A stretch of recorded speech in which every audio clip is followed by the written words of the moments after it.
Halo Chosen People, ketemu lagi bersama saya Elip Chalses. Selamat datang di channel YouTube Istana Pengetahuan.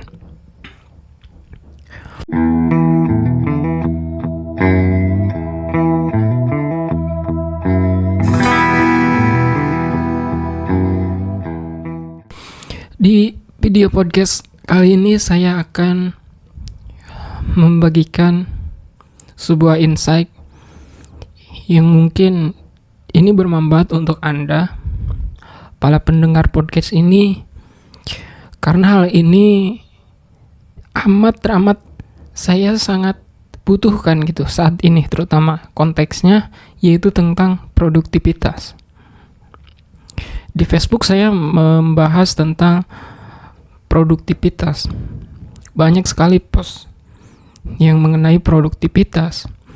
Sebelumnya saya juga tahu gitu soal teori produktivitas ini. Tapi baru kali ini produktivitas ini langsung membangunkan kesadaran saya. Karena apa? Karena akhir-akhir ini saya merasa produktivitas saya menurun. Enggak tahu kenapa asalnya.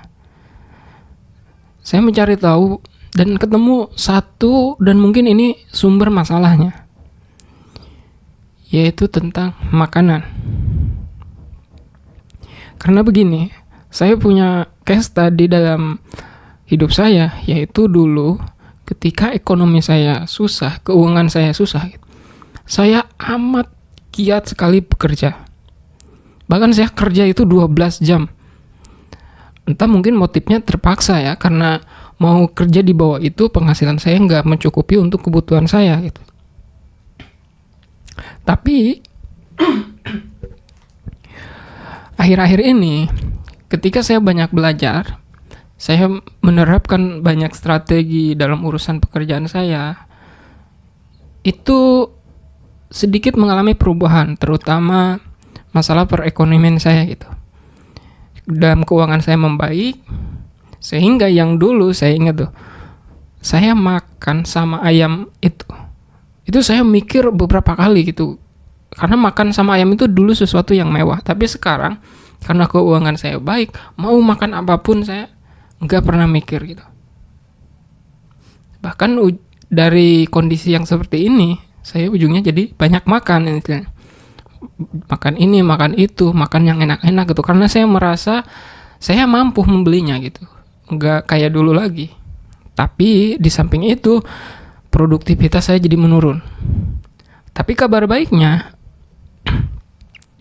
dulu saya kerja 12 jam, itu penghasilan dulu itu yang sekarang hanya mampu 4 jam gitu.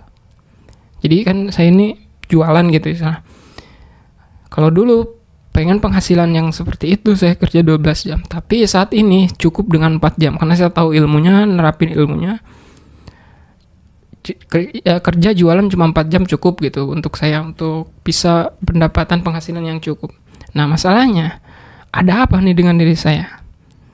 Saya ini kan semakin tahu caranya, semakin mengerti gitu konsepnya itu, cara jualan yang bagus itu kayak gimana. Tapi kenapa gitu, semangat saya jadi menurun, jadi malas-malasan gitu. Ini kan ada problem nih, problem di produktivitas.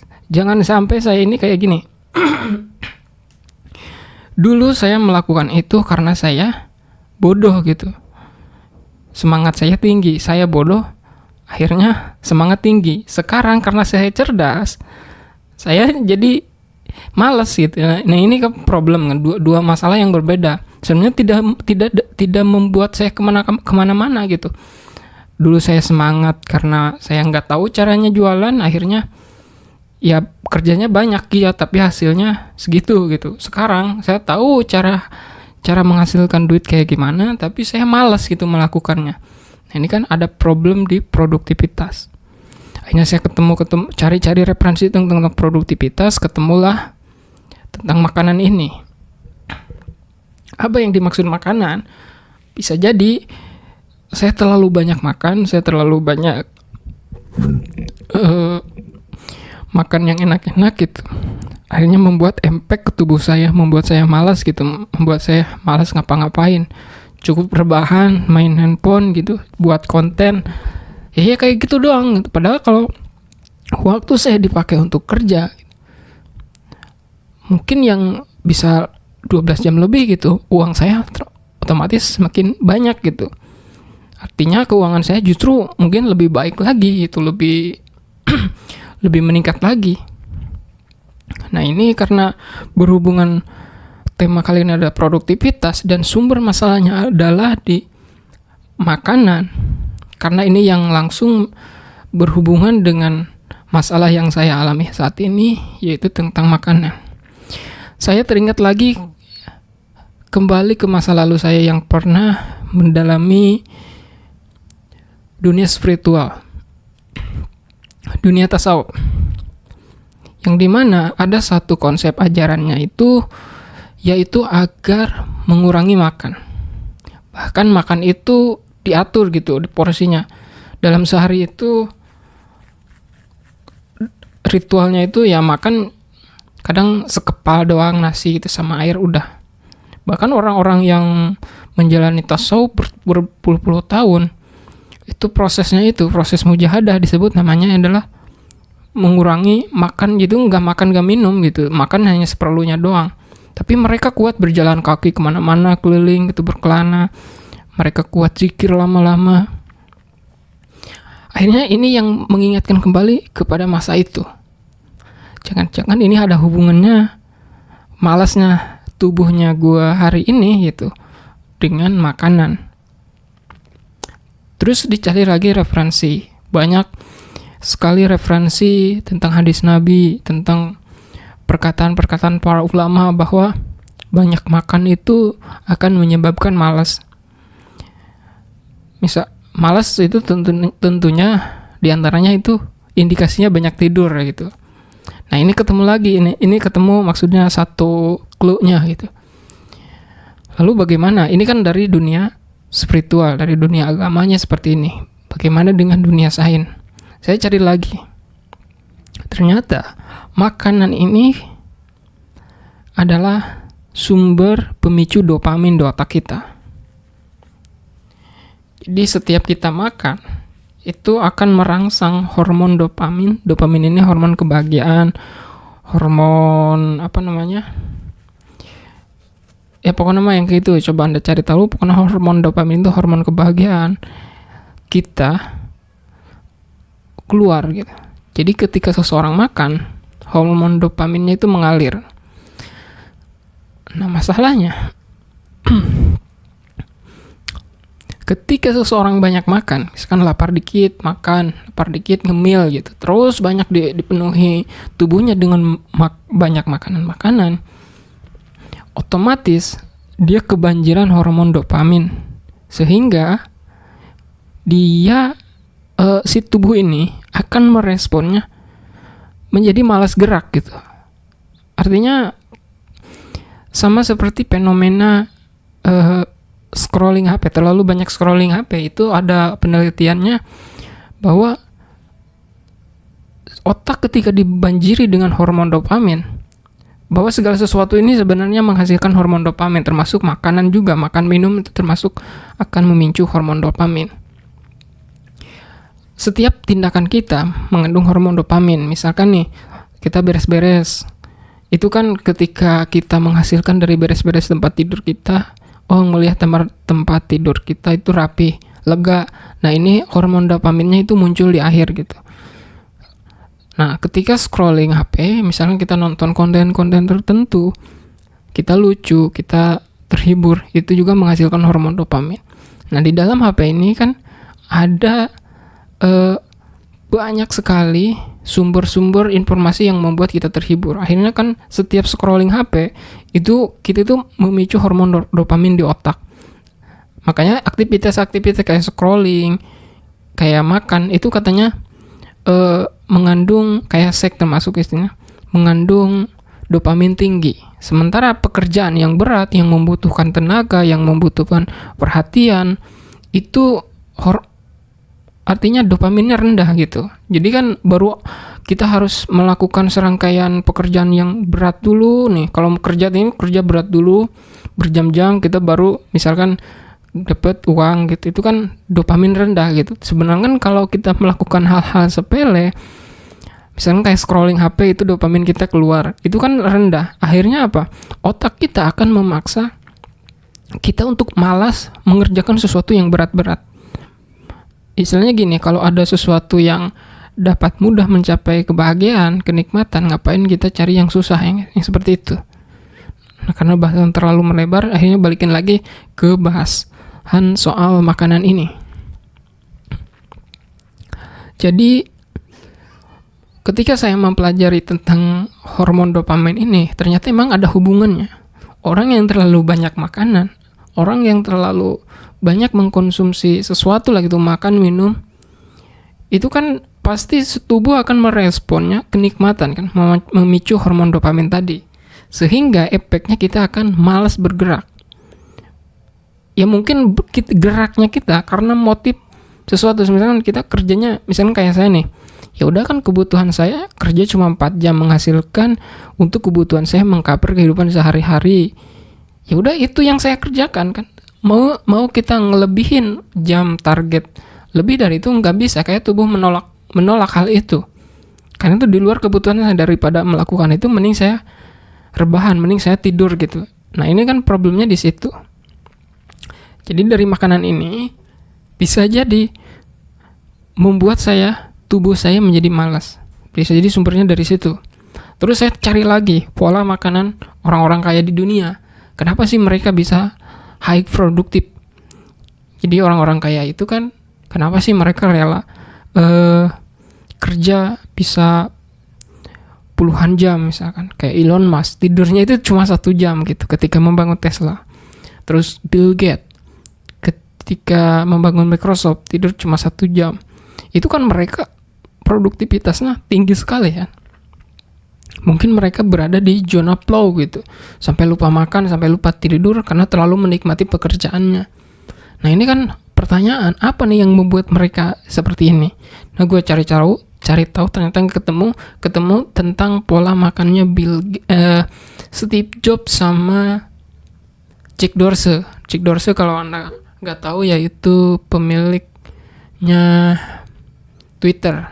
Walaupun sekarang katanya sudah lepas dia dari Twitter, tapi orang yang mendirikan Twitter itu dia, Jack Dorsey sama Steve Jobs. Nah, Jack Dorsey dia ternyata menerapkan gaya hidup intermediate fasting kalau nggak salah. Ya pokoknya puasa gitu. Jadi kalau Anda nggak tahu tentang konsep fasting ini, saya sebenarnya udah tahu lama tentang konsep ini. Jadi fasting ini puasa lah gitu. Dia itu si Jack Dorsey ini, dia hanya makan setiap 1 kali 1 hari, bayangin. Jadi dia itu, dan uniknya dia nggak mewah-mewah, dia hanya banyak makanan, dibanyakin makanan buah dan sayur doang. Nah, ini ketemu lagi. Terus ada lagi statement Steve Jobs. Steve Jobs juga dia pernah katanya gak makan berhari-hari, dan itu merasa dia puas gitu, merasa senang gitu dengan mengurangi makan itu. Nah, ketemu kesimpulannya, oh ternyata mereka ini rahasianya bisa super produktif itu karena mengurangi makanan. Walaupun saya nggak mengetahui pola makanannya yang lainnya, tapi saya yakin pasti mereka ada kesamaan di soal ini. Balik lagi ke masalah ke spiritual tadi. Bisa jadi ini bisa jadi ya. Ini masih asumsi juga. Mereka dengan mengurangi makan, dengan menyedikitkan makan, itu mereka semakin giat beribadah. Ini dulu yang pernah saya alami ketika saya di dunia tasawuf, ketika saya memperdalami dunia spiritual. Itu saya mengalami ibadah itu nikmat sekali. Saya sholat ratusan rakaat itu nikmat sekali. Zikir lama itu nikmat sekali. Ini kan bisa jadi efeknya dari situ, yang dimana hal itu sebelum saya masuk dunia tasawuf saya tidak pernah mengalaminya. Artinya salat ibaratnya sebelumnya salat 4 waktu aja gitu, yang wajib itu saya berat sekali rasanya. di saat normal gitu. Tapi di saat mengikuti masuk ke program ini, saya mengalami kok bisa ya saya bisa seenteng ini gitu melakukan ibadah yang sebelumnya saya merasa ini berat. Balik lagi ini ke kisahnya Rasulullah. Kalau Anda bukan muslim gitu, jadi dengarkan, pasti ini ada nilai pelajaran. Jadi Rasulullah ini dia itu pernah gak makan sampai 30 hari gitu. Terus ya memang dari keseharian ini banyak puasa gitu beliau ini. Dan Rasulullah dalam perjalanan hidupnya dia itu kan berperang, berdakwah. Artinya aktivitas beliau ini super padat gitu. Padahal makanannya kurang. Nah ini pertanyaannya kan, ada apa ini dengan makanan? Kalau nih seharusnya kan pada logika yang saat ini, kalau kita kedokteran gitu, katanya makanan itu penting kan, gizi untuk tubuh kita. Ini kan mungkin paradigma lain saja untuk kita agar kita bertenaga, agar kita berenergi kan. Ternyata fakta lain gak gitu bunyinya. Justru dengan mengurangi makan, ternyata Rasulullah saja aktivitasnya super padat seperti itu. Sementara saya nih yang saya alami nih sekarang. Saya dengan sumber makanan yang berlimpah, bisa beli saya kapan saja, makan apa saya bisa beli, asal jangan makanan hotel aja, makanan yang mewah-mewah gitu, yang ratusan juta, mungkin saya mikir 2 kali. Tapi selama saya beli yang kayak di GoFood gitu, saya belanja tiap hari itu nggak merasa keberatan. Akhirnya kan kebutuhan makanan saya tinggi gitu, saya mau nyemil apa tinggal beli, tinggal pesen. Artinya, tapi secara dampak ke dalam kehidupan saya merasa berat sekali mau melakukan aktivitas yang memacu, yang membutuhkan semangat tinggi gitu. Kayak kerja mau lebih dari 4 jam saya merasa berat gitu. Nah ini kan pertanyaan. Bisa jadi memang sumber makanan itu berpengaruh terhadap semangat kita. Semangat kerja, termasuk kemalasan-kemalasan yang bakal kita hadapi. Karena walaupun makanan ini segimanapun bukan berarti gak manfaat, cuma kan dalam porsinya kita harus dibatasi. Jadi makanan kita itu jangan sampai membuat kita malas, tapi harus mendorong kita semakin produktif. Artinya kalau waktunya kita makan ya makan, cuma kan jangan kebanyakan, mungkin porsinya yang seperti itu. Istilahnya makanan ini hanya untuk mendorong kita untuk bergerak saja. Jadi jangan sampai kita ini, tubuh kita terus dimasuki banyak makanan, sementara produktivitas kita sedikit, karena kita merasa malas-malasan ya. Karena hormon di otak kita, dopamin kita kebanjiran dari makanan itu yang membuat tubuh kita malas untuk melakukan hal-hal yang akan memeras energi kita. Jadi mungkin kalau Anda punya pengalaman lain soal ini, silahkan ceritakan di kolom komentar. Soal ini, saya ini juga dari agama lain, kayak dari agama yang biksu-biksu yang seperti itu kan mereka melakukan ritualnya kayak tapa berhari-hari, itu kan membutuhkan energi yang besar kan. Misalkan menjaga perhatian itu kan enggak mudah, termasuk duduk berlama-lama gitu untuk tapa brata gitu, meditasi. Ini kan kalau ditelusuri gaya hidup mereka itu sama mengurangi makanan. Artinya untuk kita menghasilkan produktivitas yang tinggi, tetap kuncinya ada di makanan. Mulai saat ini saya mengerti dan saya mengubah konsep itu. Saya menerapkan puasa juga. Maksudnya dalam artian saya hanya makan hanya untuk mendongkrak produktivitas saya. Teorinya yang seperti ini. Tinggal Anda bagaimana nanti membuktikannya. Jadi kalau Anda yang kondisi keuangannya sulit, kondisi ekonominya lagi sulit, sebenarnya itu anugerah untuk bangkit gitu. Karena ketika sudah mencapai segalanya serba mudah, itu justru akan sama seperti saya posisi saat ini, akan merindukan lagi kemelaratan yang dulu pernah saya alami. Saya dulu itu pengen kerja banting tulang itu hanya untuk makan. Ternyata saya sekarang biar produktif justru harus mengurangi makan. Nah ini kuncinya di sini. Saya ingin gitu kehidupan saya itu harus super produktif. saya tidurnya berkurang, kerjanya giat. Walaupun saya dalam literasi ilmu pengembangan diri soal ilmu motivasi itu saya udah hatam banget, sudah di atas udah di kepala semua gitu. Tapi kenapa ya teori ini kayak nggak bisa dipraktekkan langsung di dalam kehidupan saya. Saya kayak memiliki kemunafikan. Saya ngomongin tentang semangat, misalkan postingan saya tentang nyemangatin orang tuh, tapi kok hidup saya malas-malasan gitu. Itu kan problem ya, kemunafikan dalam diri saya. Ternyata sumbernya ada di makanan. Ternyata saya terlalu banyak makan. Demikian video podcastnya, semoga bermanfaat. Kekurangannya saya mohon dimaafkan. Di kedepannya mungkin saya akan sharing lagi tentang produktivitas ini. Silakan subscribe dan juga bagikan kepada teman-teman kalian. Sampai jumpa di video podcast selanjutnya.